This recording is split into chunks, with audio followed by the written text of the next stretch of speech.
कि जब संविधान का निर्माण हुआ तो हमारे मूल संविधान की मूल प्रति में जो 10-12 चित्र अंकित किए गए हैं, क्योंकि जब संविधान लिखा गया तो एक विचार आया कि संविधान केवल एक लिखित पुस्तक नहीं है, यह जीवंत प्रेरणा का स्रोत होना चाहिए। और यदि यह जीवंत प्रेरणा का स्रोत होना चाहिए तो इसमें कुछ जीवंत प्रतीक भी होने चाहिए जो सदा से भारत को प्रेरणा देते आ रहे हैं। तो उसमें श्रीमद् भगवद गीता का उपदेश देते हुए, भगवान कृष्ण का अर्जुन को उपदेश देते हुए चित्र अंकित किया गया। और जानते हैं किस पेज पे अंकित किया गया? जहां directive principles of the constitution यानी संविधान के नीति निर्देशक तत्व हैं, उस पृष्ठ के ऊपर गीता उपदेश देते हुए कृष्ण की तस्वीर है। अर्थात बहुत साफ है कि भारत की नीतियों का निर्देशन गीता के विचार के अनुरूप होना चाहिए। यही हमारे संविधान निर्माताओं का भी भाव था।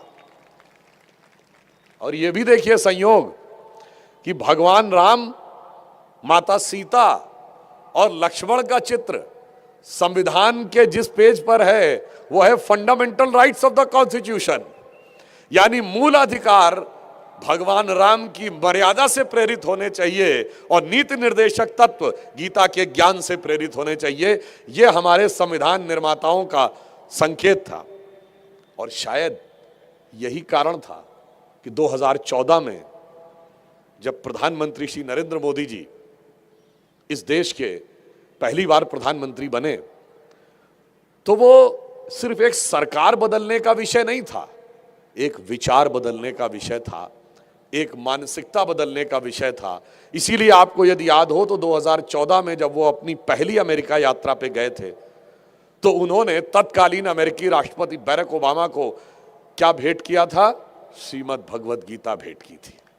अर्थात उन्होंने वह प्रतीक जो लोकमान्य तिलक से लेके, महात्मा गांधी से लेके, श्री अरविंदो से लेके संविधान निर्माताओं तक प्रेरणा देता था, वो प्रेरणा का स्रोत उन्होंने भारत के प्रतीक के रूप में स्थापित किया।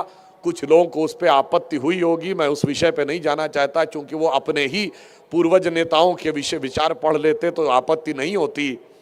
मगर अमेरिकी राष्ट्रपति को देने के पीछे एक और भी निहित संकेत है, क्योंकि आपको पता है कि अमेरिका दुनिया का सबसे ताकतवर देश है। अमेरिका की ताकत की शुरुआत कब हुई? सेकेंड वर्ल्ड वॉर जब शुरू हुआ तो लड़ाई थी ब्रिटिश एम्पायर और जर्मन एम्पायर के बीच में, यानी विश्व में सत्ता का केंद्र यूरोप था। सेकेंड वर्ल्ड वॉर खत्म हुआ तो सत्ता का केंद्र अमेरिका हो गया यूरोप की जगह। क्यों हो गया? क्योंकि अमेरिका ने सेकेंड वर्ल्ड वॉर खत्म होते होते एटम बम का आविष्कार कर लिया। और एटम बम का आविष्कार 16 जुलाई 1945 को हुआ और जिस वैज्ञानिक ने एटम बम का आविष्कार किया था उसका नाम था रॉबर्ट ओपेनहाइमर। और जब 16 जुलाई 1945 को दुनिया का पहला सक्सेसफुल परमाणु विस्फोट, जिसे ट्रिनिटी कहते थे, अमेरिका में हुआ, तो उस रॉबर्ट ओपेनहाइमर के मुंह से सहसा निकला कि इसे मुझे देखकर श्रीमद् भगवद गीता का वो भगवान कृष्ण का वाक्य याद आता है कि यदि सृजन मैं हूं तो काल भी मैं ही हूं। यानी वो कहीं ना कहीं बता रहे थे कि आपकी ताकत का स्रोत भी जहां से आता है उसके प्रेरणा के स्रोत भी इसी श्रीमद् भगवद गीता में निहित है। और ऐसा ही नहीं था कि वो रॉबर्ट ओपेनहाइमर ने ऐसे ही बोल दिया था। उसने गीता पढ़ने के लिए 1933 से में संस्कृत सीखा था और उसके उपरांत गीता को पढ़ा था। और फिर आप ये समझिए कि गीता में इतनी प्रेरणा क्यों है। उसका कारण जानते क्या है?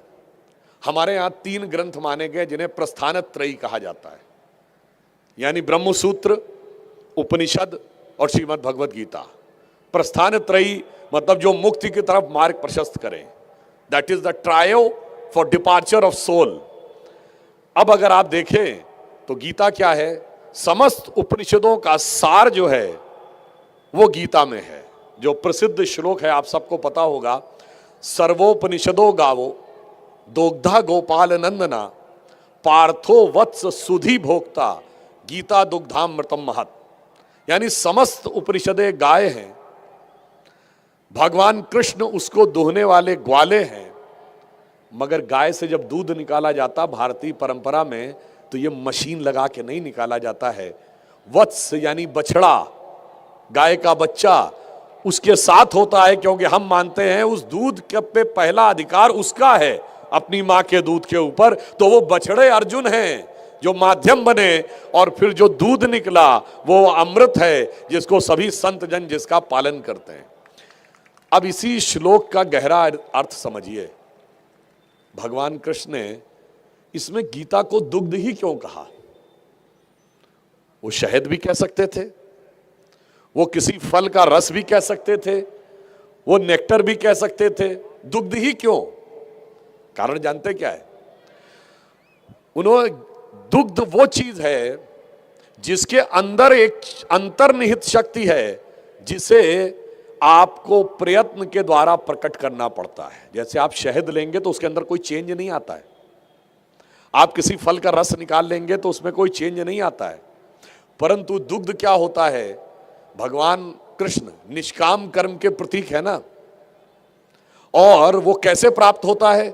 दूध को यदि आप पानी में मिला दें तो हमारा मन दुग्ध की तरह है और संसार पानी की तरह है, तुरंत दूध पानी में मिलके व्यर्थ हो जाता है, नष्ट हो जाता है। परंतु दूध की आंतरिक शक्ति क्या है? दूध को जब आप स्थिर करते हैं तो वो दही बनता है, कर्ड। और जब उसको मथते हैं दही को तो उसमें से क्या निकलता है? मक्खन, नवनीत, बटर। अब उस मक्खन को पानी में डाल दीजिए, डिसॉल्व नहीं होता है। इसका अर्थ क्या हुआ कि वो संदेश दे रहे थे कि हमारा मन उस दूध की तरह है, पहले अपनी इंद्रियों को स्थिर करो, मन को शांत करो, स्थिर होने दो, दही के समान सेटल होने दो, उसके बाद उसका मंथन करो, फिर मन का जो स्वरूप निकल कर आएगा वो निष्काम कर्म का प्रतीक होगा। इसीलिए भगवान कृष्ण को मक्खन सर्वाधिक प्रिय है। हमारे यहाँ जो जो बातें कही गई हैं, कोई भी बातें ऐसे नहीं है कि कहानी है, कोई ऐसे ही कह दी गई है, हर चीज के पीछे गहरा अर्थ है। और इसीलिए आपने एक बात मार्क की कि युद्ध में भगवान कृष्ण स्वयं भाग नहीं लेते, वो सिर्फ सारथी बन के रहते हैं। क्यों? अगर निष्काम कर्म का प्रतीक रहना है तो आपकी आत्मा को किस रूप में रहना है? साक्षी, चेता, केवलो निर्गुणश, यानी कैवल्य है, निर्गुण है और साक्षी है। अर्थात युद्ध के बीच में खड़े होकर भी मैं उसमें भागीदार नहीं हूं, तभी तो निष्काम कर्म आएगा। तो वो मक्खन की स्थिति तब होगी कि मैं पानी के बीच में भी पानी से मिला हुआ नहीं हूं, मेरा अलग अस्तित्व है। इसीलिए भगवान कृष्ण दुग्ध के रूप में गीता का उपदेश देते हैं और फिर निष्काम कर्म के रूप में युद्ध में खड़े होकर युद्ध में धर्म और सत्य की विजय का मार्ग प्रशस्त करते हैं। तो भगवान कृष्ण के एक एक कार्य, एक एक कृत्य का बहुत गहरा दार्शनिक अर्थ है, जो मैं मानता हूं आज के बच्चों को भी समझने की बहुत आवश्यकता है। और देखिए, गीता में जो और संदेश है वो कितने गहरे और गूढ़ संदेश हैं जो कभी हमारे ध्यान में नहीं आते। देखिए, आदरणीय प्रहलाद जोशी जी यहाँ हैं, अभी हम सब ने 10वें अध्याय का उवाच किया, उसमें प्रहलाद जी का भी नाम है। भगवान कृष्ण कहते हैं ना, प्रहलादाश्यामि दैत्यानाम। वैसे उससे अलग मत लीजिएगा, बहुत ही भद्र पुरुष हैं और हमारी पार्टी के बड़े वरिष्ठ नेता हैं। कहने का तात्पर्य यह है कि वो कहते हैं कि दैत्यों में भी मैं प्रहलाद हूं। अर्थात अगर अपना या पराया का भेद हमारे भगवान नहीं करते, अगर सत्कर्म के ऊपर कोई चलता है तो हम ये नहीं कहते सिर्फ हमारे यहां रहोगे तो मुक्ति पाओगे, हमारे यहां रहोगे तो स्वर्ग जाओगे, हमारे यहां रहोगे तो वैकुंठ जाओगे। जो कहीं भी भगवान की भक्ति करता है, भगवान उसको जाकर गले ही नहीं लगाते हैं, उसके लिए अवतार लेने को भी खड़े हो जाते हैं। यह संदेश हमें यहां पर देता है। और आज मार्गशीर्ष का महीना है, तो भगवान ने क्या कहा? अब देखिए, जो मैंने बात कही, थोड़ा सा विषय धार्मिक से सामाजिक होता है। बताइए, इतनी उदारता जिस ग्रंथ में हो, उसको सेक्युलरिज्म को दूसरा सिखाएगा कि विरोधी के साथ कैसा बर्ताव करना चाहिए। अर्थात श्रेष्ठतम उच्चतम मानव मूल्यों के प्रतीक सारे सूत्र श्रीमद् भगवत गीता में है। आज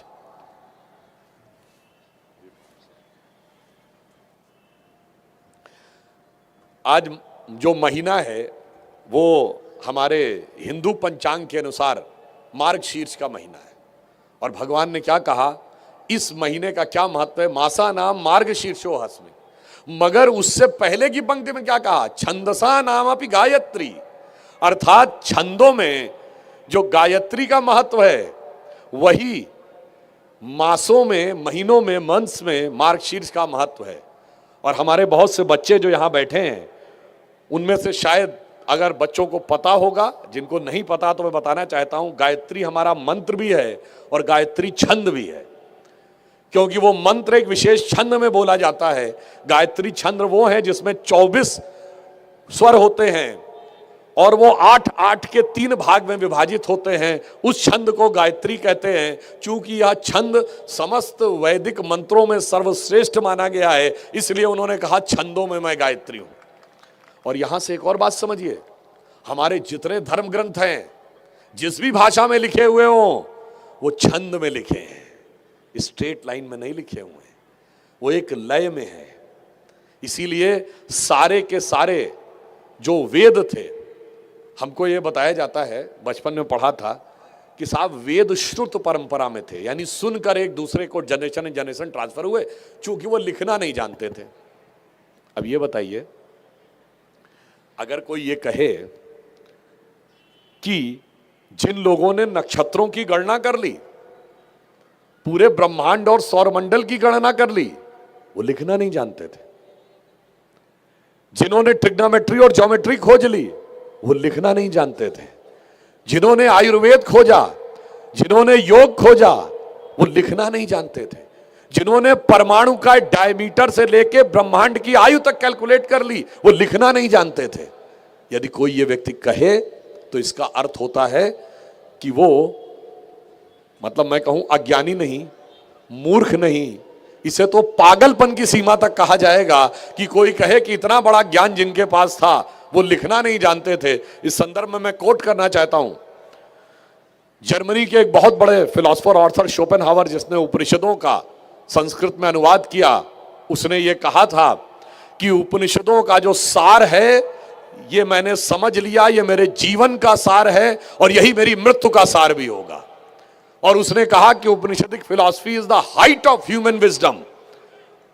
और ये मैंने एक जगह पढ़ा था, चूंकि मेरे पास उसका रेफरेंस नहीं है तो मैं रेफरेंस नहीं कोट कर सकता हूं। उसने ये भी कहा था कि मैंने जीवन भर उपनिषदों का अध्ययन कर लिया, परंतु शायद इस ज्ञान से भी मेरी मुक्ति नहीं होगी, क्योंकि मैंने भारत में जन्म नहीं लिया है। जब भारत में जन्म लूंगा तो इसी ज्ञान से मेरी मुक्ति होगी। वो ज्ञान देने वाले लिखना नहीं जानते थे। वास्तविकता यह थी कि कुछ चीजें ऐसी होती हैं जिसे लिखा जा ही नहीं सकता। जैसे छंद में जब आपको सुनाना है, कोई गीत सुनाना है, तो क्या संगीत के स्वर लिखकर समझाए जा सकते हैं किसी को? नहीं, गाकर ही समझाए जा सकते हैं। और केवल गाकर समझाए जा सकते हैं, मगर केवल लिखकर नहीं समझाए जा सकते।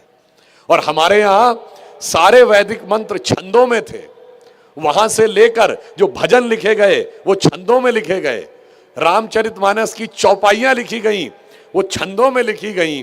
क्योंकि छंद एक ध्वनि है, एक वाइब्रेशन है, और वाइब्रेशन को लिखा नहीं जा सकता, सिर्फ अनुभव किया जा सकता है।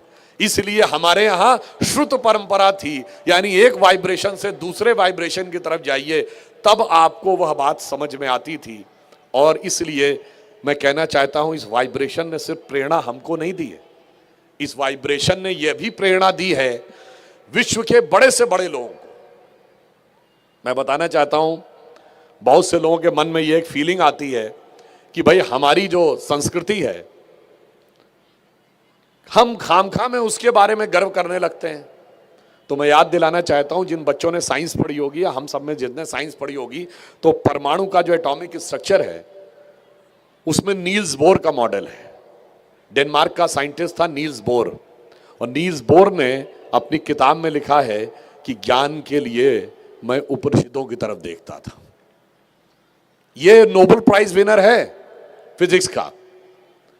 इरविन श्रोडिंगर ने, जिसने श्रोडिंगर वेव इक्वेशन दी, उसने अपनी किताब लिखी व्हाट इज लाइफ, और उसमें पूरा एक चैप्टर उपनिषदों के ऊपर लिखा है।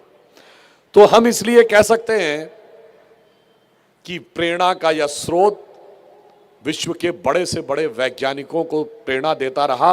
और यहां पर मैं गर्व से एक बात कहना चाहता हूं, विनम्रता से भी कहना चाहता हूं, दुनिया में कोई दूसरा ग्रंथ बताइए, कोई दूसरे धार्मिक ग्रंथ बताइए जिनसे वैज्ञानिकों ने प्रेरणा ली हो, एक नहीं एक दर्जन। और वो वैज्ञानिक वो हो जो उस धर्म को न मानने वाले हो। न इरविन श्रोडिंगर हिंदू थे, न नील्स बोर हिंदू थे, न वर्नर हाइजेनबर्ग हिंदू थे, न रॉबर्ट ओपेनहाइमर हिंदू थे। और उससे बड़ी बात क्या है, उनसे यह भी न कहा गया हो कि हमारे धर्म में शामिल हो जाओ। यह हमारी महानता है कि हम ये कहते हैं कि यह शाश्वत नियम है प्रकृति का, इसको जो पालन करेगा वो मुक्ति प्राप्त होगा। क्योंकि गीता में भगवान कृष्ण ने क्या कहा, स्वधर्मे निधनम श्रेयो पर धर्मो भयावह। अपने अपने धर्म का पालन करो, किसी को दूसरे धर्म को प्रभावित करने की जरूरत नहीं है। मगर क्या बताएं, दूसरी जगह तो ये है, एक कहता भाई मेरे पास आ जाओ, पूरी दुनिया में मारकाट मच गई, तो दूसरा कहता मेरी तरफ आ जाओ, उस दुनिया में मारकाट मच गई। पर अगर उस कॉन्फ्लिक्ट में आज स्थिति ये हुई कि आप सबने सुना होगा एक टर्म यूज होता है clash of civilisation. Clash of civilisation में अगर कोहेरेंस ऑफ सिविलाइजेशन कोई दे सकता है तो वो गीता का वह वाक्य स्वधर्मे निधनम श्रेयो पर धर्मो भयावह, यानी अपने अपने धर्म का पालन करो, किसी भी प्रकार की कोई समस्या नहीं है। मगर कभी कभी एक बात मैं और कहना चाहूंगा कि प्रधानमंत्री जी ने 15 अगस्त 2023 को एक और बात कही थी कि यह अमृत काल है। यह अमृत काल बहुत से अमृत तत्व लेके आ रहा है। जैसे इस बार की जो बैकुंठ एकादशी है, ये एक मामले में थोड़ी अनोखी है ना, क्योंकि हमने अभी बताया कि महात्मा गांधी जी गीता को माता कहते थे और सनातन माता कहते थे। हमारे लिए गीता भी माता है, गायत्री भी माता है, गंगा भी माता है, भारत भी माता है, प्रकृति भी माता है और धरती भी माता है। मगर ये बैकुंठ एकादशी इसलिए अद्भुत है कि भारत की संसद में मातृ शक्ति वंदन अधिनियम, नारी शक्ति वंदन अधिनियम पारित होने के बाद की यह पहली एकादशी है। और इतना ही नहीं, हम चांद के अछूते कोने साउथ पोल को छूने वाले दुनिया के पहले देश बन गए हैं और उसका नाम भी पॉइंट शिव शक्ति रखा है, अर्थात शक्ति के चांद की ऊंचाई तक पहुंचने के बाद की ये पहली एक बैकुंठ एकादशी है। और एक मामले में आखिरी है, अंतिम है। कैसे? अयोध्या में भगवान श्री राम के रामलला विराजमान के प्राण प्रतिष्ठित होने से पहले की यह अंतिम एकादशी है। अगले महीने वो पूर्ण वैभव के साथ प्रतिस्थापित और स्थापित हो चुके होंगे। अर्थात आज का जो हमारा विचार है, ये अवसर है, ये बहुत अलग है। इसीलिए प्रधानमंत्री जी ने कहा था कि अगर भारत को विकसित भारत बनना है, जगत गुरु बनना है, तो गुलामी की मानसिकता से अपने को मुक्त करना होगा। गुलामी की इस मानसिकता से मुक्त करना होगा और अपनी विरासत पे गर्व करना होगा। मैं एक उदाहरण देना चाहता हूं कि गुलामी की कौन सी मानसिकता हमारे दिमाग में भरी हुई है। देखिए, अंग्रेजों के जमाने से, मैकॉले से लेकर और मार्क्स के जमाने तक कुछ झूठ हमारे दिमाग में स्थापित कर दिए जाते हैं उत्तर और दक्षिण को डिवाइड करने के लिए। आजकल तो लोग राजनीतिक ढंग से भी डिवाइड करने में लग गए हैं। वो कहते हैं साहब उत्तर से लोग आए थे, बाहर से लोग आए थे और दक्षिण तक विजय करते चले गए। जबकि वास्तविकता क्या है? हमारे धर्म ग्रंथों में एक ही धर्म विजय लिखी गई है जो आदि शंकराचार्य ने की थी, दक्षिण से शुरू करके उत्तर तक की थी। केदारनाथ में जाकर उनकी समाधि है, श्रीनगर में उनका मंदिर है, और वो कैसी विजय थी मैं प्रमाण सहित बोलना चाहता हूं। आप सबको याद होगा कि आदि शंकराचार्य का सबसे प्रसिद्ध शास्त्रार्थ आचार्य मंडन मिश्र के साथ हुआ। मंडन मिश्र जिस महर्षि नगरी में थे वो संभवतः आज के बिहार में कहीं उसका स्थान माना जाता है, और उसके शास्त्रार्थ की महत्ता क्या थी? पहली बात तो धर्म पे शास्त्रार्थ हो रहा है, ये सिर्फ हमारे यहां होता था, बाकी जगह धर्म पे तर्क करने का कोई स्कोप नहीं है। जो कह दिया गया सुन लो, अगर नहीं मानोगे तो नरक में जाओगे, और दूसरा कहता नहीं मानोगे तो सरतन से जुदा हो जाएगा। मगर हमारे यहां कहा गया आओ शास्त्रार्थ करो, एक पक्ष आप बोलिए, एक द्वैत बोलेगा, एक अद्वैत बोलेगा, विशिष्टाद्वैत बोलेगा, एक पक्ष आचार्य शंकर का है तो एक निम्बारकाचार्य का है तो एक मध्वाचार्य का है, एक रामानुजाचार्य का है। सब बैठिए, डिस्कस करिए, और दुनिया में कोई उदाहरण बताइए जब दो पुरुषों के बीच में धर्म के तत्व पर डिस्कशन हो रहा हो तो उसके जज बनने का अधिकार किसी स्त्री को हो। उस शास्त्रार्थ की न्यायाधीश कौन थी? आचार्य मंडन मिश्र की पत्नी उभय भारती। और उनकी निष्पक्षता का प्रमाण क्या है? आपको पता उस शास्त्रार्थ की क्या शर्त थी? कि अगर मंडन मिश्र जीत जाएंगे तो आचार्य शंकर आदि शंकराचार्य अपना मत त्याग देंगे और मंडन मिश्र के शिष्य बन जाएंगे और विवाहित हो जाएंगे। यदि शंकराचार्य जीत जाएंगे तो मंडन मिश्र ब्रह्मचारी बनकर शिष्य हो जाएंगे शंकराचार्य के। यानी उनकी पत्नी को पता था कि यदि मेरे पति शास्त्रार्थ हारे तो मैं अपने पति को भी खो दूंगी, मगर फिर भी उभय भारती ने अपने पति को पराजित डिक्लेयर किया। यह न्याय प्रियता का प्रतीक है। और आपको पता है, जो लोग कहते हैं संस्कृत तो ऐसी भाषा थी, आम जनता से कोई लेना देना नहीं था, ये तो केवल विशिष्ट और अभिजात वर्ग की भाषा थी। जब शंकराचार्य महर्षि में जाते हैं तो वहां पे कुछ महिलाएं कुएं से पानी भर रही हैं, तो वो उनसे पूछते हैं कि ये मुझे आचार्य मंडन मिश्र का घर कहाँ मिलेगा? तो वो कहती हैं कि जिस घर के बाहर आपको, ये जिस गली पे बाहर लगे कि जहां सफाई करने वाला कोई व्यक्ति उपनिषदों के गूढ़ मंत्रों की सहज व्याख्या करता हुआ नजर आ जाए, समझिए इसी गली में कहीं मंडन मिश्र का घर है। और जब उस गली में जाइएगा तो जिस घर के ऊपर बैठे हुए तोता और मैना क्या बोल रहे हो? वैदिक मंत्रों का सस्वर पाठ करते हुए ये बोल रहे हो कि वेद स्वतः प्रमाणित हैं या इन्हें परतः प्रमाणित है, यानी प्रमाणित करने की आवश्यकता है। ये आवाज पक्षियों के मुंह से जिस घर पे, जिस तोता और मैना के मुंह से, यानी पैरट के मुंह से जिस घर पे सुनाई पड़े, बस समझ जाइएगा यही उनका घर है। वो संस्कृत का श्लोक है कि स्वतः प्रमाणम परतः प्रमाणम चीरांगना यत्रो गिरो गिरंती द्वारस्य धीरांतर सन्निरुद्ध जानीय तद मंडन मिश्र धामम। और उसके बाद जब मंडन मिश्र पराजित हुए तो इसी कर्नाटक की धरती पर यह मान्यता है कि श्रृंगेरी का जो मठ बना उसके पहले शंकराचार्य आचार्य सुरेश्वराचार्य के रूप में मंडन मिश्र ही यहाँ आए थे और शंकराचार्य के शिष्य बन के आए। तो मेरे भाई, धर्म विजय तो दक्षिण से उत्तर की तरफ हुई है। यह लिखित भी है, प्रमाणित भी है, स्थापित भी है। मगर जो स्थापित है उसको उल्टा समझाना है और सबको आपस में लड़ाने की व्यवस्था करनी है। इसीलिए यदि भारत को इस कालखंड में सबसे ऊंचाई पर पहुंचाना है तो अब हमारे मन में बहुत स्पष्ट होना चाहिए कि भारत एक महान भारत बनने की तरफ आगे बढ़ रहा है। इसको आप कंफर्म मान लीजिए। अंत में मैं सिर्फ यह कहना चाहूंगा कि आज जब हम इस कार्यक्रम में आकर एकत्र हैं, भारत एक नया स्वरूप लेकर उभर रहा है। सिर्फ सांस्कृतिक गौरव के साथ नहीं, हम दुनिया की 5वीं बड़ी अर्थव्यवस्था बन गए, हम चौथे बड़े स्टॉक एक्सचेंज बन गए, तीसरे बड़े ऑटोमोबाइल के मैन्युफैक्चरर बन गए, दूसरे बड़े मोबाइल के मैन्युफैक्चरर बन गए, और हमारा इंफ्रास्ट्रक्चर में इन्वेस्टमेंट नंबर 1 है। हमारा फॉरेन एक्सचेंज रिजर्व 600 बिलियन पे पहुंच गया है। G20 देशों में हम सबसे अधिक तेज गति से विकास करते हुए 7.8% की गति के साथ आगे आकर खड़े हो गए हैं। इसलिए प्रकृति पूरे संकेत दे रही है कि भारत की उदय का समय आ गया। तो जो गीता का में भगवान कृष्ण ने कहा था अर्जुन से, क्षुद्रम हृदय दौर्यवल्यम त्यक्त्वोत्तिष्ठ परंतप। अब हम सबका दायित्व है कि अपने मन की शंका दुर्बलता को छोड़कर खड़े हो जाएं और भारत के उत्थान के मार्ग में सहभागी बने। जिसे हम यह भी कहना चाहेंगे कि मन में किसी प्रकार का संशय न रहे। पर कभी कभी संशय आ जाता है।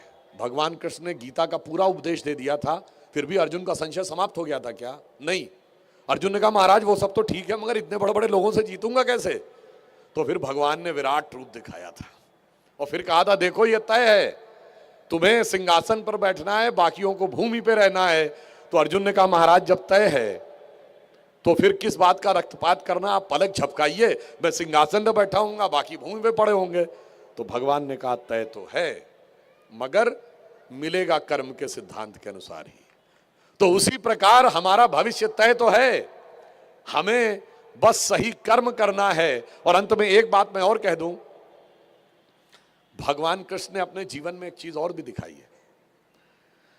गीता का उपदेश देने के बाद अगर उन्होंने कहा कर्म का सिद्धांत है, तो उसका अनुपालन किस सीमा तक करके दिखाया।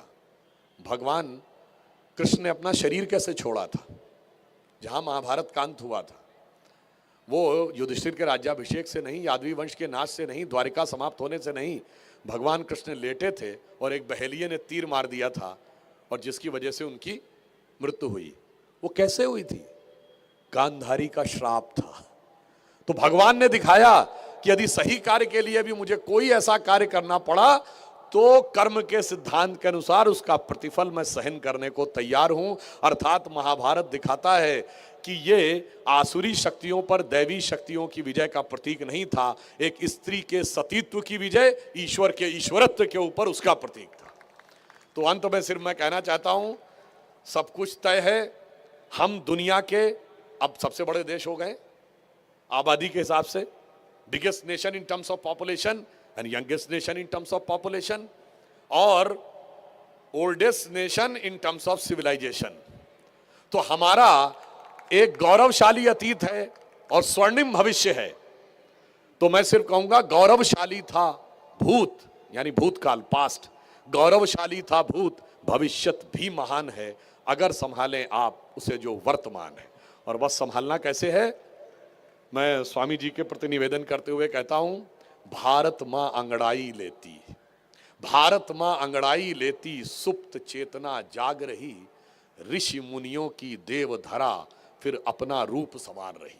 धन्यवाद।